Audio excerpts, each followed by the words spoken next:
Protest. Uh, Hi, my name is Holly Miller, and I was living in a. Hi, my name is Holly Miller, and I was living in Iquique, Chile this past year. Iquique is a coastal city located in the Tarapacá region at the edge of the Atacama Desert. It is an extreme desert climate and almost zero rainfall. The population is around 800,000 people. It is a historical city and a home to the Cerro Dragon, the largest urban sand dune in the world. In Chile, exchange students only live with one family throughout the year. I live with my host mom Yvonne, who stayed home. She did not speak any English, which really helped me in learning Spanish. I also live with my host dad Alex, who is an engineer for a mining company. He would be home during the weekend. I had 3 host sisters, but they did not live at home.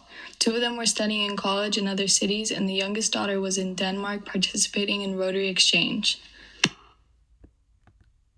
I went to a bilingual school called Eagles College. It was a very small school. My class had about 17 students. All the students in Chile wear uniforms to school.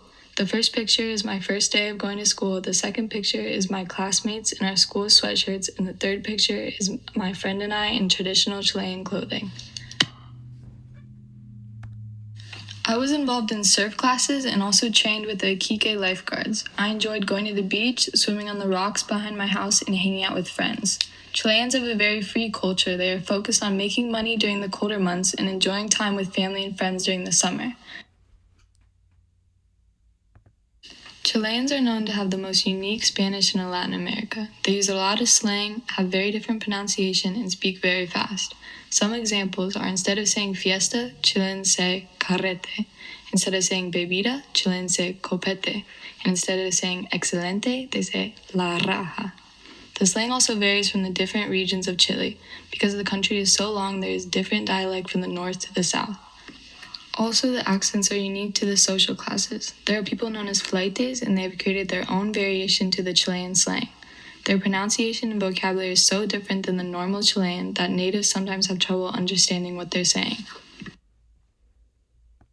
Protest in Chile, or Chile Despierto. Protests in Chile began after many years of political injustice and a corrupt president and government.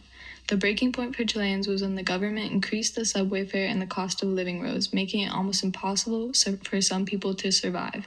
These protests were started in Santiago by college student activists and later spread throughout the country of Chile. These protests started in October and continue to this day, but the months of October and November were the worst. Protesters vandalized, burned down, and destroyed buildings in some cases. These protesters adopted the name Primera Línea, which means first line, standing for the line dividing the protesters and the military. These people would say Primera Línea versus el gobierno, which means the government or military. Thousands of people were injured and hundreds died. There was a huge problem with the military shooting innocent people and also breaking into houses and kidnapping them. Chile was put under a state of emergency, shutting down the country. There was a curfew during the state of emergency, which is called toque de queda in Chilean. If you were found violating the curfew, you were taken by the police. Also, the government is very corrupt and their healthcare/retirement is almost non-existent. It was eye-opening to see firsthand how protesters stood up against the government after many years of injustice.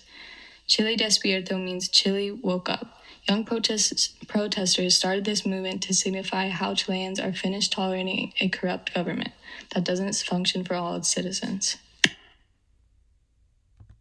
I was very lucky that I got the opportunity to travel around the north of Chile as well as the south. In the south, I traveled to Patagonia, Pichilemu, which is the world's capital of surf, and also the very edge of Chile where I was able to see Antarctica from across the water.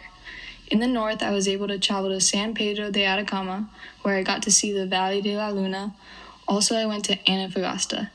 My favorite place I traveled to was Patagonia. I enjoyed being able to see penguins in their natural habitat. I also enjoyed seeing how Chile's climate and scenery varies from the north to the south.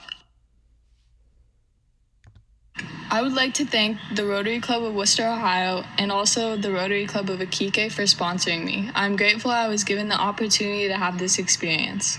This fall, I will be attending the University of Cincinnati and majoring in design. I hope to continue studying Spanish in the future. Thank you.